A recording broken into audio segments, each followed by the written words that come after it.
Abagoba b'amaato ku mwalo gw'Essanya mu disitulikiti y'Empigi okudda mu bizinga by'e Busi mu disitulikiti y'e Wakiso bawanjagidde gavumenti okubataasa ku bisamba ebifunziza ekkubo mwe bayita nga kino kizingamiza enkulaakulana y'ekitundu nga bano tubasanze bakakkalabya emirimu gyabwe egy'obuvubi bw'emmamba. Omwalo guno guyisa abantu banjawulo, abazungu bayitawo nga bagenda kulaba ebbuulu eyo, naye okulaba ng'omwalo gwo gufaana bwe guti kyalibadde kyo tekyenkanya.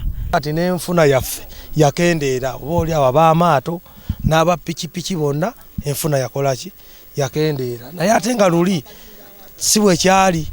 Ebyobulambuzi bingi nnyo byebasinga okwagala, byebasinga okunyumirwa, kugeza nga zibbuulwe oba bbuulu ogimanyi nga obunyonyi, era ebinyonyi byonna subiru. Bagamba nti ebisamba bino bijja n'ettosi eritaataaganya amaato okugoba obulungi ku mwalo, abasaabaze bwe bagalinnyira n'okutikka ebyamaguzi byabwe nga kibeetaagisa okukozesa amaanyi basobole okutuusa amaato ku mazzi amangi. Abalambuzi babasitula, abalambuzi ekibakendeeza kiri ekintu kimu mpozi, tebaagala nnyo kubasitula. Kubanga bwe babasitula abamu tebaagala bakwata mu nkwawa muno, bagamba nedda gw'otuyanye, bagamba kirabika bubi kale.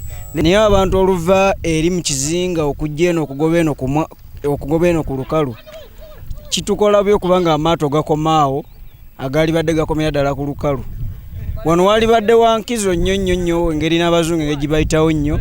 Abantu bano bagamba nti kino bandikigumidde naye ate bagibwako omusolo mungi, kyokka nga ate bwe kituuka kubakolera ku nsonga zaabwe beerabirwa. Tubadde tusaba okusinziira gavumenti ejjewo ebikukula ebyo, kati era olaba amaato tegakyasobola kugoba bulungi wano, abaana bagwamu ne batusika ne babuteeka eno, kwegamba tubeera n'obulumi obw'ekitalo ennyo ng'eryo ttosi, kuba gavumenti eyina tractor ebitosi ebyo esobola bikasuka eri bweti eri amaato ne gasobola okugoba okugoba obulungi.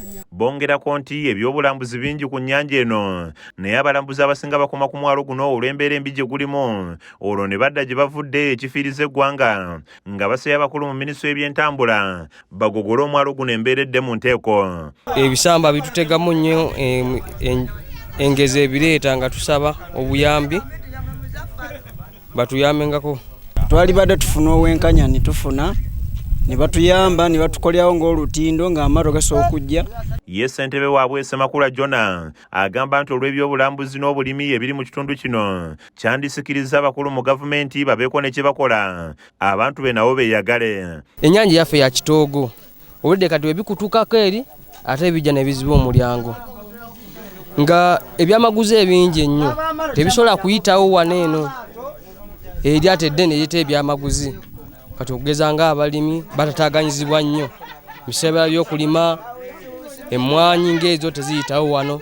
Ebizinga bingi ebiri emabega by'enkulaakulana olw'ensonga ezitali zimu, gamba ng'ebyentambula ebitatuukana na mulembe, ebyenjigiriza, ebyobulamu wamu n'ebirala, nga ensonga lwaki gavumenti esaana okusukiramu etuuse obuweereza buno ku bantu baayo kuba babwetaaga. Ssanya mwalo ogusangibwa mu disitulikiti ey'Empigi era nga bye bimu ku bizibu ebiruma abatuuze n'abavubi ku mwalo guno, nga bagamba kino kireese nnyo okukosebwa kw'ebyobulambuzi mu kizinga kino kyennyini.